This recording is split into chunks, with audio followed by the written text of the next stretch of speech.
Welcome to the Global Pulse, a short video series where our experts break down a trending topic in international business and why it matters to you. On October 27, the IMF reached an agreement with the government of Egypt for a $3 billion loan that could be part of a bigger package that may reach up to $9 billion over several years. I would like to reflect on this in terms of three dimensions: the timing of the loan, the conditions attached to it, and the consequences, at least in the immediate future. First, in terms of timing, Egypt was desperate for foreign currency, especially to pay debt that has accumulated over the years and is coming due in the very near future. And that will provide an immediate relief in terms of being able to meet its obligations.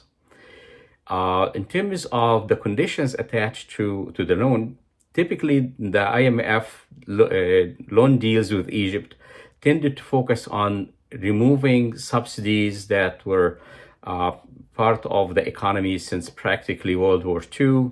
That provides subsidies for foods and different commodities, and including gasoline and the like.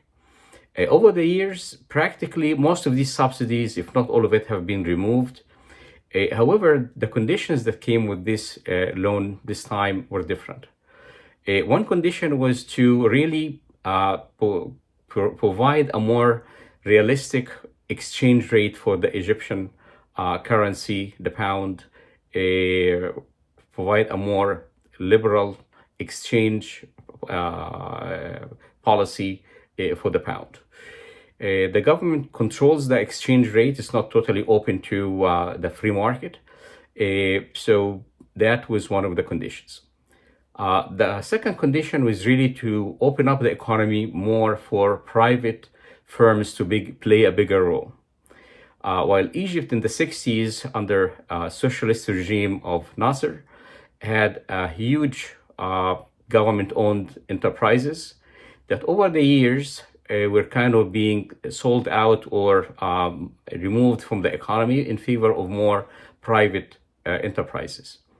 However, over the last maybe 10 years or so, there were more increase in a government-owned manufacturing sector that became an obstacle for private investor to move into Egypt if they have to compete with the government, and they found that kind of stifling the competition.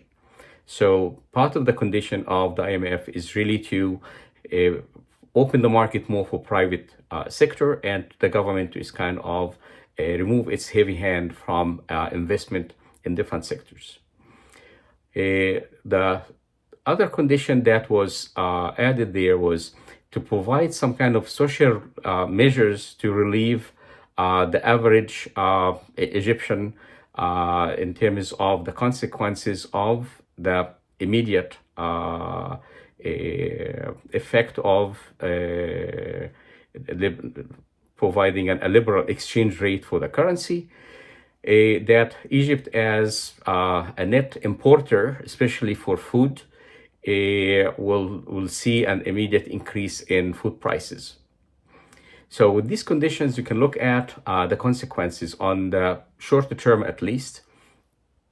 And the same morning, Thursday, the Egyptian pound exchange rate against the US dollar went from 18 to 20 to 23 Egyptian pounds for the dollar. There was a drop about 18% in the value of the Egyptian pound versus the dollar. And again, as a result, expected increase in the prices of food, especially imported foods, and grain in particular will be one of the immediate effects. The government will now start to look at some of its investments and try to sell these, most likely through the Egyptian stock exchange. So that may happen not immediately, but probably in the next few months or so, start to see some of these assets, and these companies being offered on the stock market. Also, the Egyptian government immediately provided an 11% increase in the minimum wage to help kind of reduce the effect on the average Egyptian, reduce the effects on the average Egyptian as a result of these policies. Would this 3 billion up to 9 billion be the solution? Probably in the short term. On the long term, we'll just have to wait and see.